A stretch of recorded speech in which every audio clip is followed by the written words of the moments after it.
Programme में आपको खुशामदीद कहते हैं। मैं असदुल्ला खान हूँ। यौम तशक्कुर या यौम स्याह मना लिया गया है। हुकूमत ने यौम स्याह के तौर पर कल के दिन को मनाया और एक एहतजाजी तहरीक शुरू करने का ऐलान किया था। कुछ अर्सा पहले हुकूमत ने कहा था कि हम एक एहतजाजी तहरीक चलाएंगे, 25 तारीख से इसका आगाज़ होगा। जैसा कि पिछले हफ्ते के प्रोग्राम में मैंने जिक्र किया था कि एक एहतजाजी तहरीक चलाने के लिए जो तैयारियाँ होती हैं अपोजिशन की जानिब से वो नज़र नहीं आ रही। शायद अपोजिशन कहीं दूसरी चीज़ों में ऑक्यूपाइड है और बहुत सारे मसाइल में उलझी हुई है, शायद दबाव का शिकार है या वजह कुछ भी है, वो तैयारियां नज़र नहीं आ रही। और कल के जो प्रोग्राम थे अपोजिशन के, उसमें भी ऐसा दिखा कि शायद तैयारी मुकम्मल नहीं थी, क्योंकि जो ज़्यादातर प्रोग्राम थे वो अवामी पजीराई हासिल करने में उस तरह से कामयाब नहीं हो सके जिस तरह से शायद हुकूमत का टारगेट था, अपोजिशन का टारगेट था या अपोजिशन का ख्याल था कि ये कामयाब जलसे होंगे। इसकी वजह क्या है? ये अगर हुकूमत समझती है कि ये कामयाब रहे और कल के जितने प्रोग्राम्स थे, तो आगे अब क्या होगा? क्या इसको आइंदा का कोई प्रोग्राम हुकूमत को दिया जाएगा अपोजिशन की जानिब से कि हम ये तहरीक चलाएंगे और किस अंदाज में लेकर चलेंगे? तो ज़रा जानेंगे कि अपोजिशन का प्लान क्या है। साथ में चेयरमैन सेनेट की तब्दीली का मामला चल रहा है। क्या वजह हुई कि हुकूमत को अपोजिशन से जाकर मदद मांगना पड़ी, और वो भी मौलाना फजलुर रहमान से, जिन पर वो बहुत ज़्यादा तनकीद करते हैं? तो एक वफ्द को जाना पड़ा मौलाना फजलुर रहमान के पास और उन्होंने टका सा जवाब दे दिया। तो इसके बावजूद हुकूमत को लगता है कि चेयरमैन सेनेट जो हैं वो उनके ख़िलाफ़ तहरीक अदम एतमाद नाकाम हो जाएगी। किस अंदाज में होगी, किस तरह से होगी, कैसे मुमकिन होगा ये? इस पर बात करेंगे। पीपल्स पार्टी के लिए एक तरह से मुश्किल है, क्योंकि जाली अकाउंट्स केस में 16 अफराद के ख़िलाफ़ एक रेफरेंस दायर कर दिया गया है। तो उसमें जो पीपल्स पार्टी की क़यादत है उनके लिए कितना चैलेंजिंग होगा ये तमाम चीज़ें हैं जो आज के प्रोग्राम में हम अपने मेहमानों के सामने रखेंगे। मेरे साथ शैला रज़ा साहिबा मौजूद हैं, पीपल्स पार्टी के रहनुमा हैं। सिद्दीकुल फारूक साहब हैं, मुस्लिम लीग नून के रहनुमा हैं। शाद आरिफ साहब हैं और कुछ ही देर में पाकिस्तान तहरीक इंसाफ के रहनुमा डॉक्टर शहबाज गिल मुझे ज्वाइन कर रहे हैं। मैं तमाम मेहमानों को खुशामदीद कहता हूँ। क्या हुआ, अपोजिशन के जो जलसे थे वो वाली अवामी पजीराई हासिल नहीं कर सके कल जो शायद एक्सपेक्ट कर रही थी अपोजिशन? क्या फजलुर रहमान साहब ये बात नहीं की कि हम आपका ना टीवी छीनेंगे इमरान खान जब आपको जेल भिजवाया जाएगा, ना ये करेंगे बल्कि वो बंद कर देंगे? इसलिए वो भी सियासी जलसा था, ये भी सारे सियासी जलसे थे। हाँ, अलबत्ता जिन लोगों का ये ख्याल या चाहते हों कि हुकूमत को एक दिन में उठा के फेंक दिया जाए, तो हम अभी हुकूमत को उठा के फेंक नहीं रहे। ये हुकूमत अपने करतूतों की वजह से मुसलसल गिर रही है। वो इमरान जो यहाँ भी नारे मारते थे और उन्होंने वाशिंगटन में भी नारे मारे कि हम आपको कंटेनर देने के लिए तैयार हैं, वो दफ़ा 144 भी लगाते हैं, वो रुकावटें भी, और वो 7-7 हज़ार के ख़िलाफ़ जी मुकदमात भी दर्ज करते हैं। ये है उनके कौल व फेल का तज़ाद।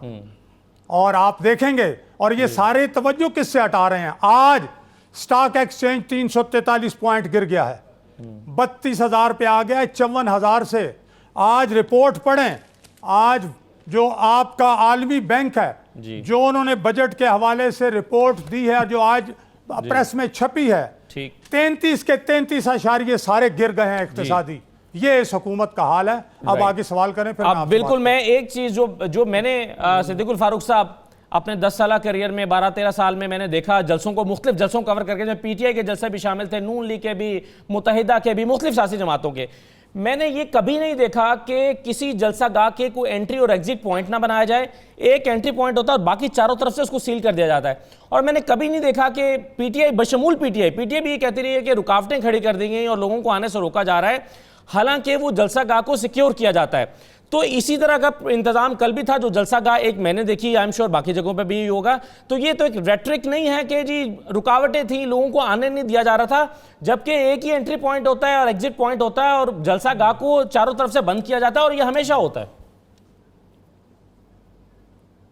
मैं अर्ज करता हूं, देखिए आपने रिपोर्टिंग की, मुझसे पूछा, मैं रिपोर्टर भी रहा, मैं सब एडिटर भी रहा, मैं मैगज़ीन एडिटर भी रहा जी, और मैं फिर उसके बाद अल्हम्दुलिल्लाह अल्लाह ने मुझे तरक्की अता फरमाई, मैं भी वर्किंग जर्नलिस्ट रहा हूँ जी। आपने अगर अपनी ख़बर फाइल करनी है तो ठीक, आपने अपनी रिपोर्टाज देना है तो ठीक, आपने 1-on-1 प्रोग्राम करके अपनी राय देनी है तो ठीक। जब आप मेहमानों को बुलाएंगे मेरे जान, तो फिर उस वक्त आप सवाल करेंगे, मेहमान जवाब देंगे।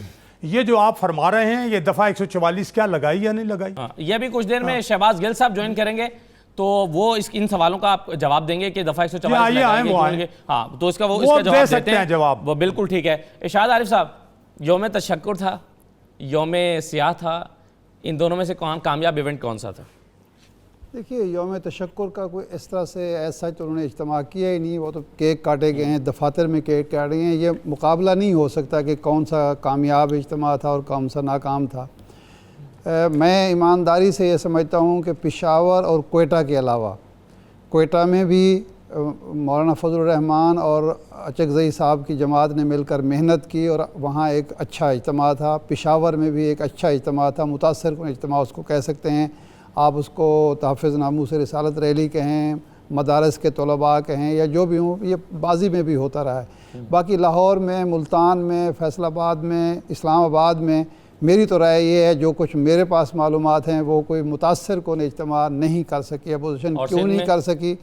कराची का भी वही हाल था। कराची में भी बहुत ज़्यादा कामयाब, देखें, एक पार्टी जो वहाँ 2/3 से ज़्यादा अक्सरियत लेके आई है, जिसके पास हुकूमत है, हुकूमत के वसाइल हैं, अगर और तमाम पार्टीज़ को मिला के वो ये इज्तिमा करते हैं, जैसे रात बिलावल भुट्टो साहब ख़िताब कर रहे थे, और कहीं दूसरी जगह पे हैदराबाद में, सक्कर में, लाड़काना में उस तरह का कोई इज्तिमा नहीं होता, तो ये कोई, मैं इसको कामयाब या मुतासर में इज्तिमा नहीं कह सकता।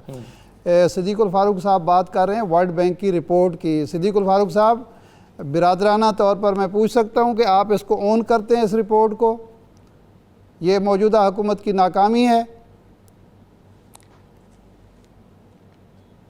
मैं ये जो मेरे पास आपने रेफरेंस दिया है ना इस रिपोर्ट का, इसमें ये लिखा है जी, सुन लें इसकी। अभी मैंने सुर्खी पढ़ी है, पाकिस्तानी बजट की साख को मजीद धचका, ठीक है, तमाम इक्तिसादी आशारिये ज़वाल पजीर, आलमी बैंक की तकाबली जायज़ा रिपोर्ट।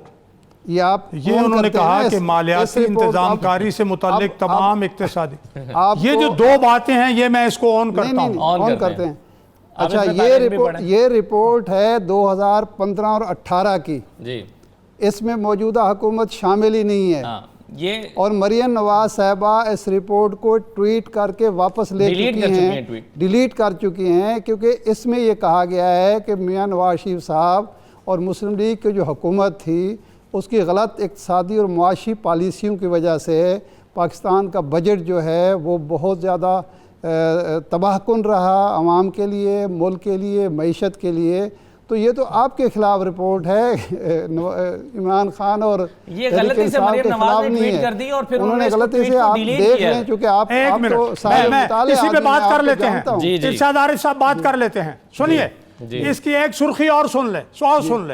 इसमें यह है कि एक मिनट, ये नीचे, हाँ जी, ये है कि 2019 में कोई भी अशारिया ए ग्रेड का हामिल नहीं, कम तरीन स्कोर डी और डी प्लस था।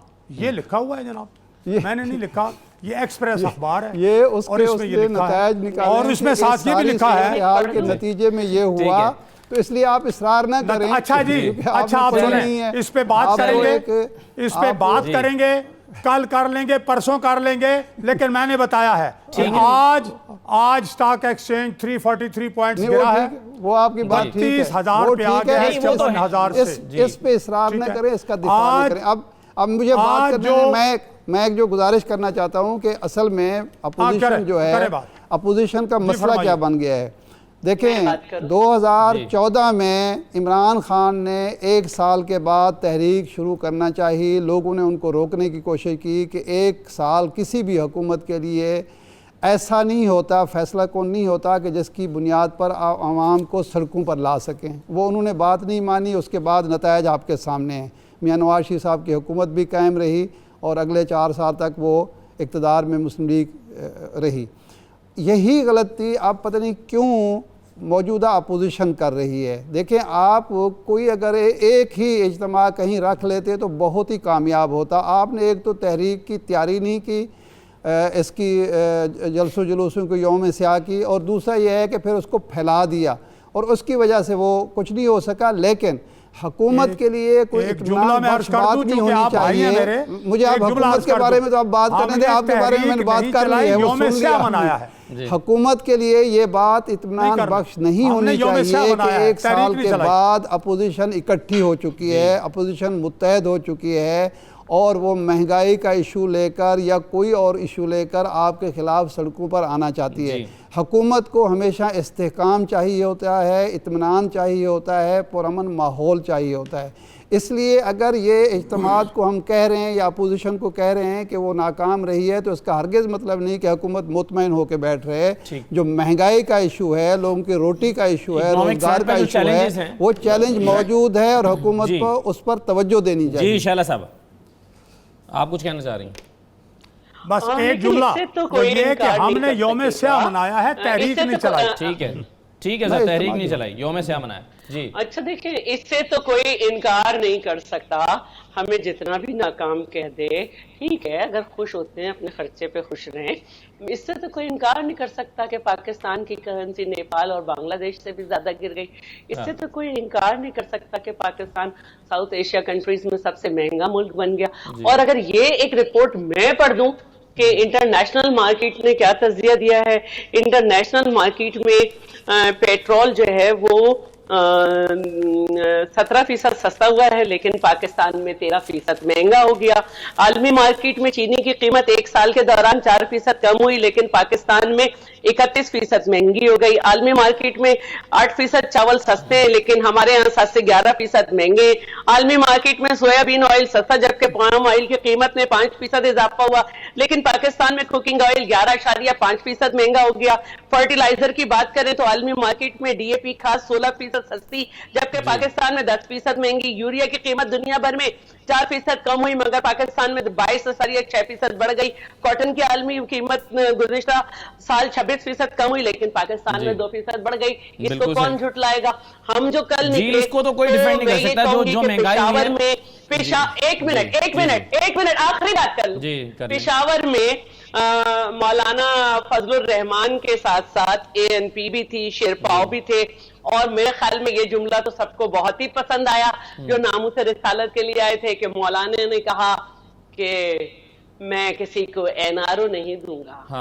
हाँ वो तो बिल्कुल सही है। अब आप जो भी कहें, ऑपोजिशन ने अपनी बात की, चाहे 4 आदमी थे, 6 आदमी थे, 10 आदमी थे, हमने कल अपनी बात का आगाज कर दिया है। जिनकी नजर में नाकाम रहा, हम उनको याद दिलाएं कि आप कितने पाबंद थे कि कुर्सियां ना दिखाई जाए, लेकिन खान साहब का खिताब दिखाओ, खाली कुर्सियां ना दिखाओ धरने में। चलें एक मैं मुख्तसर ब्रेक ले लूं। शहबाज गिल साहब ज्वाइन कर चुके हैं। तमाम बातें जो आप कह रही हैं और मौलाना फजलुर रहमान साहब ने जो कहा था, जरा उनको भी सुनवाते हैं और उनसे इनका जवाब लेते हैं। जो मैंने पॉइंट आउट किया था वो ये था कि जब मौलाना फजलुर रहमान अपने कारकुनों को तहफ़्फ़ुज़ नामूस रिसालत के नाम पर बुला रहे हैं, तो क्या उनको कोई डाउट है कि अगर वो सियासत के नाम पर या यौम स्या मनाने के लिए बुलाएंगे तो कारकुन नहीं निकलेंगे, इसलिए उनको नारा लगा कर बुलाना पड़ा कि आइए? क्योंकि नामूस रिसालत के नाम पर तो एक जज्बा एक ज़ाहिर एक मोहब्बत है नबी करीम सल्लल्लाहु अलैहि वसल्लम से, उनके नाम पर तो सब लोग बाहर आ जाते हैं। तो मेरा सवाल सिर्फ ये था कि क्या इसलिए वहाँ पर ये नारा लगा कर बुलाया गया, वरना वो एक सियासी जलसा भी का नाम देकर भी कर सकते थे। एनीवे, एक मुख्तसर ब्रेक लेकर ब्रेक के बाद वापस आते हैं। तो शहबाज गिल साहब हमारे साथ मौजूद हैं, उनके सामने एक सवाल रखते हैं, हमारे साथ रहिए।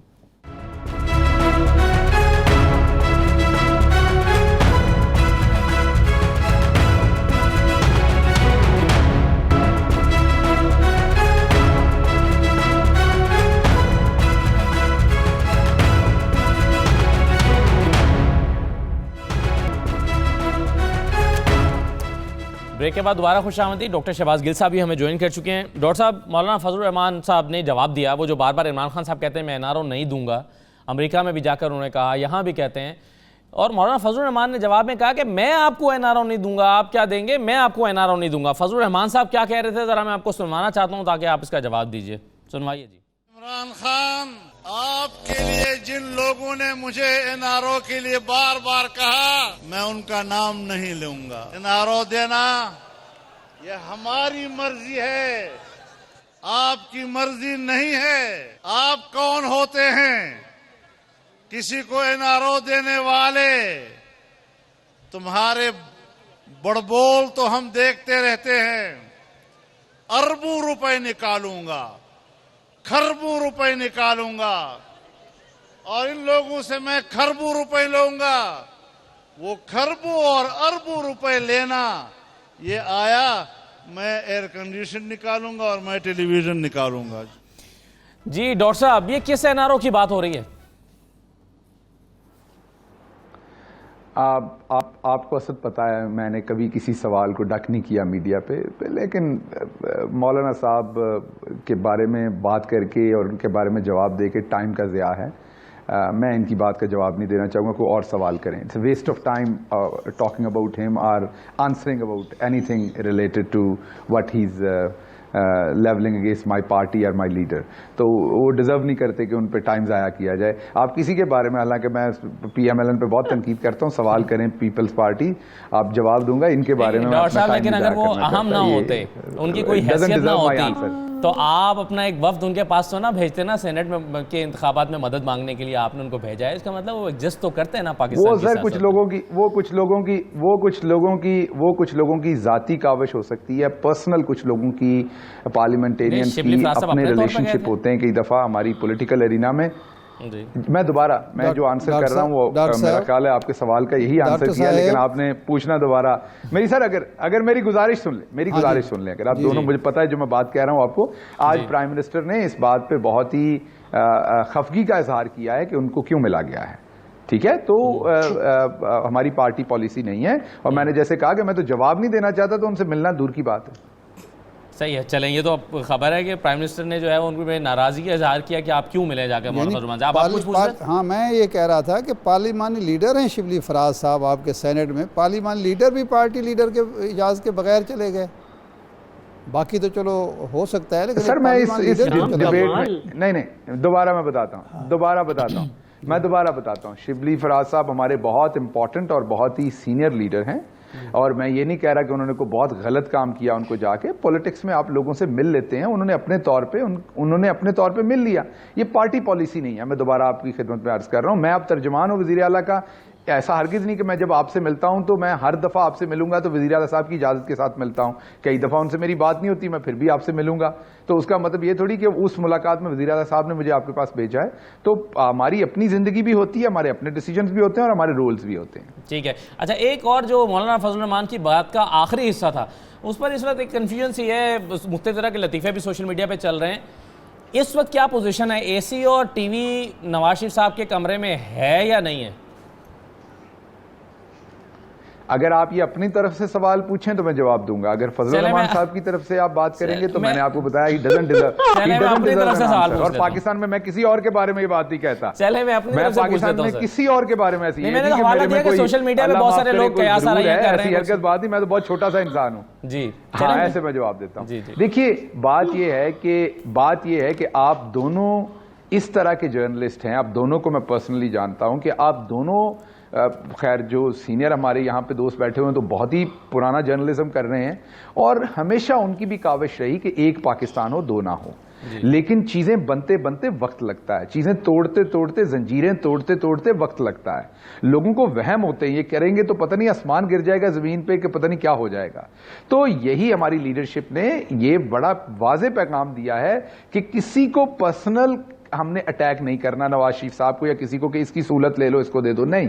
एक वन डिसीजन है फंडामेंटल के रूल ऑफ लॉ के हिसाब से चलें, दो नहीं एक पाकिस्तान। अगर तो तमाम कैदियों को जो सहूलतें हैं उस हिसाब से उनको भी देनी चाहिए। रूल जो है वो होम मिनिस्ट्री जो है वो हिसाब लगा लेगी, होम सेक्रेटरी साहब, और उसको इंप्लीमेंट कर दिया जाएगा। जब कर दिया जाएगा तो मैं आपको बता दूंगा कि रूल्स में था क्या और अजाफी क्या था। लेकिन बहरहाल मुझे लगता है कि उनको जो एयर कंडीशन है वो अजाफी है, ये मुझे लगता है। इस टाइम में गवर्नमेंट की हतमी पोजीशन नहीं दे रहा, लेकिन ये एक दो दिन में वाजे हो जाएगा। आपके ख्याल में अगर आपको ये लगता है कि ये इजाफी है, तो इसका मतलब यह है कि ये गैर कानूनी तौर पर उनको सहूलत दी गई थी? सर देखिए, मैंने दोबारा कहा ना कि जब हम बाल की खाल उतारते हैं तो फिर मैं आपको जवाब दूंगा, फिर आप कहेंगे कि उसी मुंह से आप इस पे अटैक कर रहे हैं, उसी से डिफेंड कर रहे हैं। But when you will throw a question like this, तो आई विल डिफेंड कि नहीं, हम गैर कानूनी नहीं कर रहे, उसमें ये हुज्जत है, उसमें ये हुज्जत है। तो इसलिए ये इंपॉर्टेंट नहीं है ये सवाल इस टाइम। इंपॉर्टेंट ये है कि हम Aahista Aahista rule of law और आहिस्ता आहिस्ता वो वाली चीजें कर रहे हैं जो पहले जिंदगी में कभी नहीं हुई। क्या कभी पहले जिंदगी में कोई प्राइम मिनिस्टर इतनी डिग्निटी के साथ जाके किसी सुपर पावर के प्राइम मिनिस्टर के साथ मिला? क्या किसी प्राइम मिनिस्टर ने पहले इस तरीके से पाकिस्तान का मुकदमा पेश किया? क्या किसी प्राइम मिनिस्टर ने पहले कहा मुझे एड नहीं चाहिए, मुझे ट्रेड चाहिए, मुझे म्यूचुअल रिस्पेक्ट चाहिए, रवादारी चाहिए, इज्जत चाहिए? क्या किसी प्राइम मिनिस्टर ने पहले पाकिस्तानियों के जो कद थे वो या उनके कंधे थे इस तरह सीधे किए किसी मुल्क में जाकर? क्या किसी ने इस तरीके से बात की? तो ये इमरान खान ने की। क्या किसी प्राइम मिनिस्टर ने पहले अपनी काबीना के वजीरों को अरेस्ट होने दिया? नहीं दिया, ये इमरान खान ने किया। ये भी काम पहली दफा इमरान खान ही करेंगे। लेकिन हमारी प्रॉब्लम ये कि हम कहते हैं बटन दबे और हो जाए। चीजें इवॉल्व होती है, इवेंचुअली चीजें जो हैं वो जो लीडरशिप की ओवरऑल उनका विजन है, आप देखेंगे इंशाल्लाह उसी तरफ बढ़ेंगे।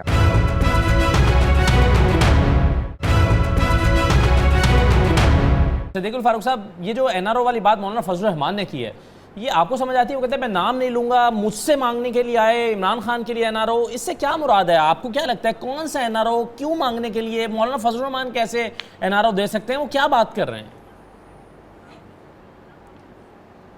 देखिए, पहले तो डॉक्टर साहब इस लिहाज से अच्छे हैं कि ये कोई गाली गलौच और फजूल बात नहीं करते। राय इनकी जो भी हो उससे इख्तलाफ हो सकता है, मैं भी करता हूँ, लेकिन इन्होंने कहा कि इनकी पार्टी के जो लीडर ऑफ द हाउस हैं वो बड़े अहम आदमी हैं, शिबली फराज। तो बड़े अहम आदमी जो मौलाना फजलुर रहमान से मिलने गए हैं, तो फजलुर रहमान भी अहम आदमी तो है ना। अहम आदमी के पास गया ना, गैर अहम आदमी के पास तो कोई नहीं जाता। तो इतना ये इन्होंने वो जो कह दिया है कि जनाब मैं उन पे बात नहीं करता, तो ये अच्छा नहीं लगा मुझे। दूसरी बात ये है, इन्होंने कहा जी कि पहली दफ़ा इमरान खान, पहली बात तो ये है कि इमरान खान साहब का ये दौरा सऊदी फरमा रवा ने ट्रंप साहब के दामाद से कह के ये अरेंज करवाया, और ये प्राइवेट दौरा था, ये सरकारी था नहीं, और जिस पे इतनी कामयाबी के दावे कर रहे हैं, कोई एक आने का मुआहदा, वो अमेरिका जो इंडिया के साथ एटमी तामुन कर रहा है जी, जो इंडिया के साथ $100 बिलियन से ज़्यादा की वहाँ इन्वेस्टमेंट कर रखी है, वो इंडिया जिसने अफ़गानिस्तान में उसे डिच किया, हमने कुर्बानियाँ दी, 70,000 इमरान खान के ये अल्फाज दोहरा लें, 70,000 जानें दी, $180 जो हैं अरब डॉलर हमारे हमने नुकसान कर लिया। उस इंडिया के साथ उसकी दोस्ती जी, और हमारे साथ क्या है, वो कहते हैं जी साबिक़ हुकूमतें जो नहीं करती थी आज ये हुकूमत कर रही है। तो हम ये पूछेंगे बल्कि कि साबिक़ा हुकूमतों ने तो उसकी नहीं मानी, साबिक़ा हुकूमतों ने तो यमन फ़ौज नहीं भेजी, साबिक़ा हुकूमतों ने तो ईरान के ख़िलाफ़ फ़ौजी ताउन से इनकार कर दिया, साबिक़ा हुकूमतों ने तो धमाके किए मना करने के बावजूद, साबिक़ा हुकूमतों ने तो सी पैक बनाया उनके मना करने के बावजूद, और बहुत से काम किए जो वो मना करते रहे जी। तो लेकिन सिद्दीकुल फारूक साहब, अमेरिका के साथ जो 1.5 साल पहले के ताल्लुकात हैं, हमारे साथ बड़ा ताउन क्या, आप अगर 1.5 साल पहले के साथ ताल्लुकात जो अमेरिका के साथ थे पाकिस्तान के, उसका मवाजना अब के साथ करें, और अभी क्या इस दौरे से मिला है, सदर ट्रंप के साथ मुलाकात से के बाद, ये शायद आने वाले कुछ दिनों में पता चले, उस पर शायद हम महदूद से गुफ्तगू कर सकते हैं। लेकिन जिस तरह से वेलकम इमरान खान को वहाँ पर मिला है वाशिंगटन DC में और मुख्तलिफ जगहों पर, आपके लिए वो मुतासर कुन था, अनप्रेसिडेंटेड था आपके ख्याल में?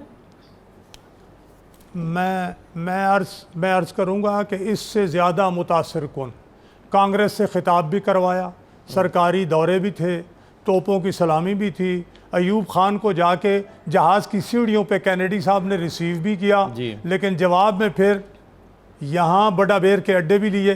फिर उसके बाद आप देख लें अयूब खान के बाद ज़ियाउल हक को क्या क्या किस किस तरीके से उन्होंने जो है वो पजीराई नहीं बख्शी, किस तरह से उन्हें जो है वो कांग्रेस से खिताब, और हर चौथे दिन यहाँ कोई ना कोई अमरीकी वज़ीर ख़ारजा कोई आया हुआ होता था।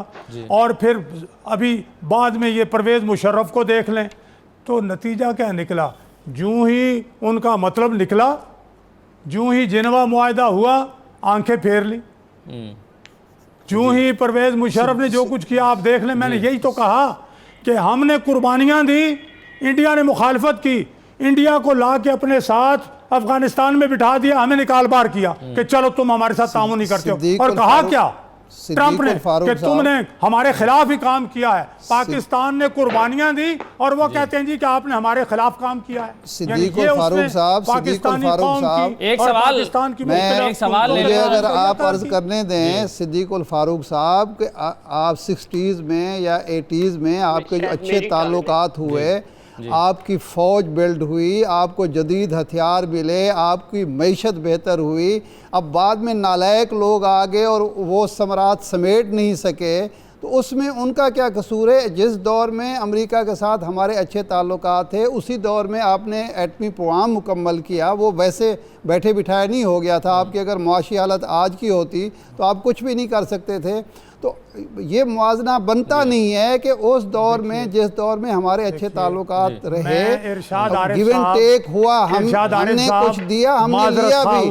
आप बिल्कुल तारीख को ना वो करें ना कि उस दौर में हमें कुछ नहीं। आपकी हालत क्या थी 58 में फौज की, उसके बाद आपने कोई सवाल किया नहीं। नहीं आप इरशाद आरिफ साहब आपने बात उठाई है तो मुझे ये बताएं अंजाम कार क्या हुआ था? अंजाम कार क्या हुआ? सबसे बड़ी गलती थी और हम जनीवा अकार्ड की वजह से इस मुल्क के अंदर क्लाशनकोव कल्चर आया। जनीवा अकार्ड की वजह से हम तबाह हुए, अफगानिस्तान तबाह हो गया। वो सियासतदानों की वो गलती थी जिसकी आज तक हम सजा भुगत रहे हैं। आप कहते जी वो सारा कुछ गलत था, ये नालायकी थी बाद के हुक्मरानों की जिन्होंने जनीवा अकार्ड किया या अमेरिका की खुशामद करते रहे, उसकी हमें सजा मिल रही है। सही है, खारजा पॉलिसी हमारे जो हमें फवायद समेटे हैं, 135 मुल्क आपके साथ खड़े होते थे, आज एक मुल्क नहीं आपके साथ। आप कहते जी कुछ भी नहीं हो रहा था, आपको जो फवायद समेटे उसका तो एहसास होना चाहिए ना, सिर्फ इसलिए कि जी वो तारीख से निकाल दें। इस पे हम अलग प्रोग्राम कर लेते हैं। फिलहाल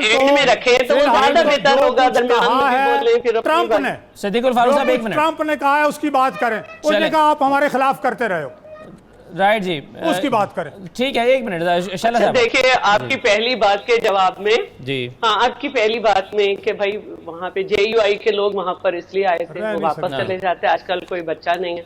सिंध में तो तहफ़्फ़ुज़ नबूवत या इस तरह की रैली नहीं थी, सिर्फ कराची के MPA थे और कराची के लोग थे, सिंध की दही सिंध की MPA भी नहीं थी।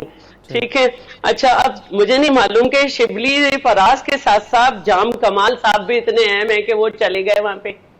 फिर चेयरमैन बिलावल के लिए भी राब्ता करने की कोशिश की गई, लेकिन बताया गया कि वो मसरूफ हैं, तो फिर मुलाकात नहीं हुई। तो मुझे नहीं मालूम कि ये एक और यू टर्न है। दूसरी बात यह है कि देखिए ये वजीर आजम का काम नहीं होता कि वो कहे मैं फ्रिज निकलवा लूंगा, पंखा निकलवा लूंगा। ये तो जेलर वेलर के फैसले होते हैं कि क्लास बी दी जाए, क्या दी जाए, किसका क्या मैनुअल है। अब हम जैसों ने तो जेलें काटी, हमें पता है, लेकिन वजीर आजम इतनी जातियात पे आ गए, मैंने कहा था जेल में डालूंगा, मैंने जेल में डाल दिया। अब आपकी दूसरी बात ये कि ये कह रहे हैं कि ये हमारी पॉलिसी नहीं है। क्या ये आपकी पॉलिसी है कि फिरदौस आशिक अवान साहब कहती हैं कि सख्ती से निपटेंगे और फवाद चौधरी साहब कहते हैं कि ऑपोजिशन को जलसा और रैली की इजाजत है। अब जहां तक अब ये भी समझना होगा, अब जहां तक अमेरिका की बात है तो 24 तारीख 4 अप्रैल 2018 ट्रंप जैसे लोगों का मकसद सिर्फ पैसा बनाना होता है। इमरान खान का ट्वीट 7 तारीख अप्रैल 2017, ट्रंप इतना बुरा नहीं जितना मैं सोच रहा था, वो बहुत ही बुरा निकला, ये भी इमरान खान का ट्वीट। और फिर इसके बाद वजीर आजम का ओहदा संभालने के बाद सदर ट्रंप से मुलाकात की ख्वाहिशमंद था मैं। तो हर चीज में यू टर्न। बात यह है कि अमेरिका जो है उसने क्या नहीं किया, पहले उसकी आंखों में किसने आंखें नहीं डाली? क्या सलाला अटैक जब हुआ था तो उससे माफी नहीं मंगवाई? 70 साल की तारीख है, उतार चढ़ाव ताल्लुकात में आते रहे। आप उसमें बोलने लगे, नहीं अब आप उसमें बोलने लगे, मुझे अपनी बात करने दें प्लीज, वरना मैं नेक्स्ट टाइम अपनी पार्टी से कहूंगी मैं नहीं आ रही। आप हर दफा मेरी गाली बोलते हैं। अच्छा, शमसी बेस जो है वो खाली कराई गई और इसके साथ साथ जो है सलाला अटैक के अलावा शमसी बेस खाली कराई गई, नेटो की सप्लाई रोकी गई, इतनी आंखों में आंखें डाली गई, ईरान गैस लाइन पे मायदा हुआ, सीपैक हुआ। फिर जहां तक बात है आपकी कि देखिए इस वक्त अमेरिका की जरूरत क्या है, क्या रशिया और चाइना के ताल्लुकात, रशिया, ईरान, शाम और लबनान के ताल्लुकात और पाकिस्तान के इनसे ताल्लुकात, दूसरी तरफ सऊदी अरब और यूएई के कतर से मामलात बिगड़ते हुए, ऐसे में अमेरिका को हमारी जरूरत है। इससे पहले भी ऐसे वादे होते रहे हैं। असल बात तो यह है कि जिस पॉलिसी की उन्होंने पेशकश की उस पर फरीक ही तैयार नहीं है। जिसकी तरफ भारत और जिस पॉलिसी की उन्होंने अफगानिस्तान में पेश की, अफगानिस्तान से भी नेगेटिव आया, बल्कि आपके भारत से तो और ताल्लुकात खराब होंगे। बात के सब आंखें झुकाते थे, सब उनके डू मोर को नहीं मानते थे। राइट, बिल्कुल सही है, आपने बहुत तफसील से बात की। एक मुख्तसर मैं ब्रेक ले लूँ शायद साहब, अगर आप मजीद भी बात करना चाहेंगे, कुल आपके पास वक्त है।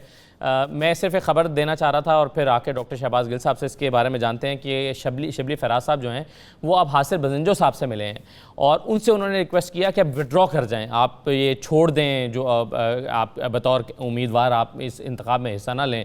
उन्होंने वही जवाब दिया जो मौलाना फजलुर रहमान ने दिया था।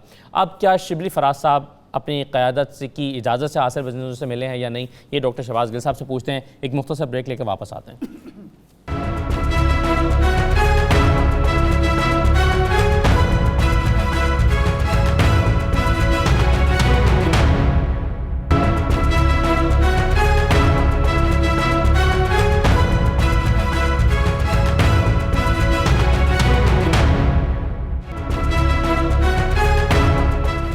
ब्रेक के बाद दोबारा खुशामदीद। डॉक्टर शहबाज गिल साहब, अभी हासिर बजंजो साहब से मुलाकात की है शिबली फराज साहब ने और उनसे उन्होंने कहा कि आप विड्रॉ कर लें, लेकिन उन्होंने वही जवाब दिया जो मौलाना फजलुर रहमान ने दिया था उनको कि मैं आपकी कोई मदद नहीं कर सकता क्योंकि ये मुत्तहिदा अपोजिशन का फैसला है। तो अब सवाल ये है कि क्या शिबली फराज साहब जो हैं वो हासिर बजंजो साहब से अपनी मर्जी से मिले हैं या पार्टी क़यादत की इजाज़त से?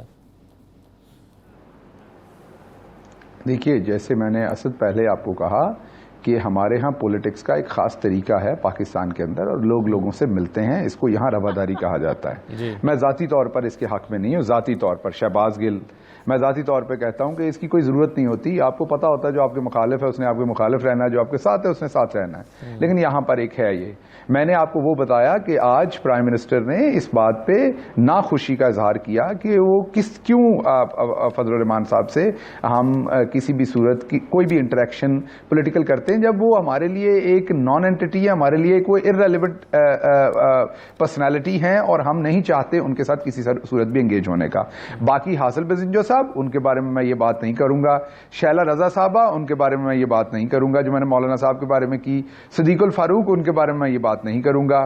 तो मैंने जो मौलाना साहब के बारे में बात की, मैं उसी पे कायम हूं अभी भी कि उनके साथ मेरी जाती मेरे ओपिनियन में भी नहीं मिलना चाहिए था। मेरे लीडर का ओपिनियन भी है और हो सकता है शिबली साहब से आप पूछे तो वो आपको बेहतर जवाब दे सके कि क्यों मुलाकात की। मैंने आपको बताया जो मेरी पार्टी लाइन है। अब मैं वापस आता हूं जो पहले बात हो रही थी फॉरेन पॉलिसी की।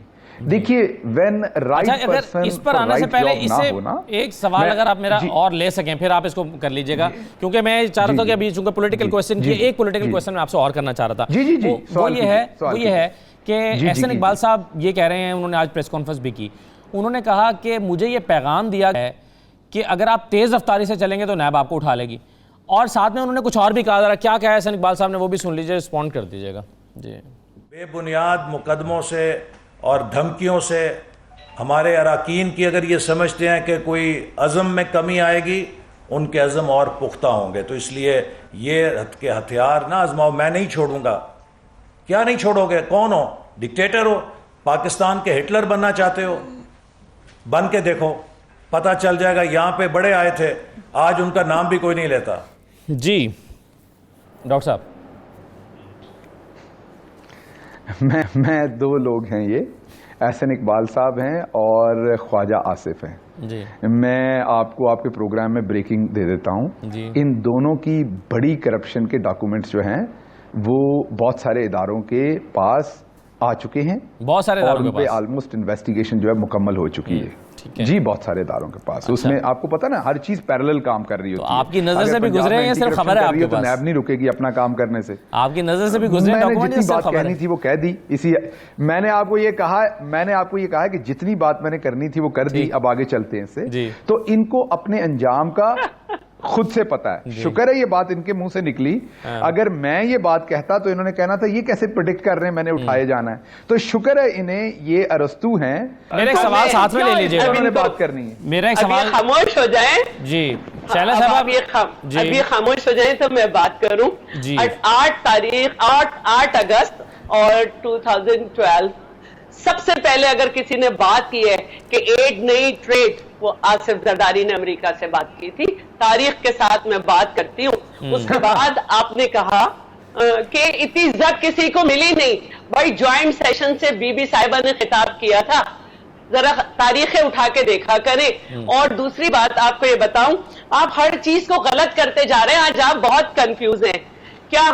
क्या वही आजम सवाती आपको याद है जो हमारे जमाने में हमारे मिनिस्टर के खिलाफ गए थे और हमारी हुकूमत में जो है हमारे हामिद सईद काजमी अरेस्ट रहे थे? ये होती है बात। और अब आपने कहा कि क्या कहते हैं ये सारी बातें गलत है, वो अपने तौर पे कर रहे हैं। वो तो सुप्रीम कोर्ट ने किए थे, आप तो नहीं कर रहे थे। आज जो शेख रशीद है आपने तो वो ये कह रहे हैं, शेख रशीद ये कह रहे हैं कि नैब की वजह से ब्यूरोक्रेट्स काम नहीं कर रहे।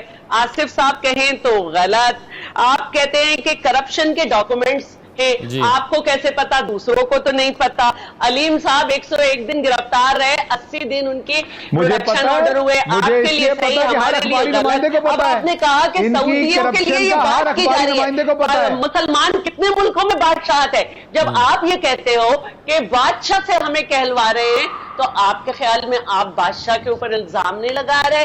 वो बादशाह जिसने बहुत सारे मुल्कों में बादशाह है। मैंने आपको कहा ना आपका इंटरनेशनल रिलेशंस में मैंने आपको कहा ना आपका इंटरनेशनल रिलेशंस में कोई नॉलेज नहीं है। इस मौजू पर बात किया पता ही नहीं कि बादशाह का है। मलेशिया में बादशाह है, ब्रुनाई में बादशाह है। आपको पता है कितने मुल्कों में बादशाह है मुसलमान मुल्कों में?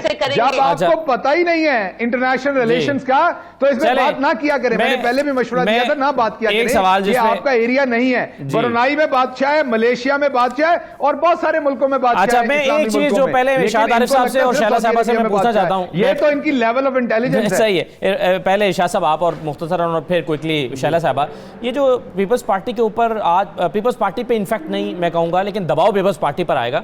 जाली अकाउंट्स केस में एक और रेफरेंस दायर हुआ, 16 लोगों के उसमें नाम है, जैन मलिक का नाम भी है। और आप जानते हैं कि जैन मलिक का जरदारी साहब के साथ या क्या ताल्लुक है, और मंजूर कादिर काका साबिक वजीर, उनका नाम भी इसमें शामिल है। तो आपके ख्याल में ये ऑपोजिशन पर बढ़ता दबाव आने वाले दिनों में एहतजाजी तहरीक किस तरह से देख रहे हैं दोनों चीज़ों को मिलाकर? देखिए बात ये है कि टाइम कम है सर, मैं चाहूँगा मैं मुख्तसर बात करता हूँ। बात ये है कि मैं आपके पास आ रहा हूँ, करप्शन के इल्ज़ामात हैं, इसकी बुनियाद पर आप तहरीक नहीं खड़ी कर सकते, इसलिए कि लोगों ने बड़ी तादाद ने ये समझा है कि इस मुल्क को लूटा गया है। किसने लूटा है ये अदालतें बताएंगी। क्या जरदारी साहब मासूम हैं या कसूरवार हैं, शहबाज शरीफ साहब मासूम हैं या कसूरवार हैं, लेकिन अवाम ये बात मान चुके हैं कि हमारे मुल्क को लूटा गया है, मुसलसल लूटा गया है। ये भी लोग मान चुके हैं कि पैसा बैरून मुल्क मुंतकिल हुआ है। बैरून मुल्क जायदादें सियासतदानों की बता रही हैं, हुक्मरानों की और ब्यूरोक्रेट्स की, जर्नैलों की, कि पैसा बाहर गया है। तो इस पर तहरीक तो नहीं चल सकती। तहरीक चलाने के लिए कुछ इनको तलाश करना पड़ेगा। और अगर नैब सही तरीके से FIA इदारे काम करते रहे तो मेरा नहीं ख्याल कि कोई करप्ट यहाँ। राइट, क्विकली 30 सेकंड शैला साहब, आपकी बात मुकम्मल हमारे तक पहुंच रही थी, हमने सुनी है। असद, Brunei, Malaysia, Indonesia, Jordan, Qatar, इन तमाम मुल्कों में बादशाह और बहुत सारे मुल्क हैं। जरा शैला साहब कुछ पढ़ लिया करें इंटरनेशनल रिलेशन। मेरी आपसे गुजारिश है। आपको लगता है जवाब शैला साहब का? मैं ये कह रही हूं कि आपके ताल्लुकात फिर किस पे बात कर रहे हैं आप? नहीं, मैं आपसे ये कह रही हूँ कि कौन से बादशाह ने बात किया। मेरे पास शैला साहब, बहुत शुक्रिया। डॉक्टर शहबाज सिद्दीकुल फारूक साहब ने भी हमें ज्वाइन किया। इरशाद आरिफ साहब, इजाज़त दीजिए, अल्लाह हाफिज़।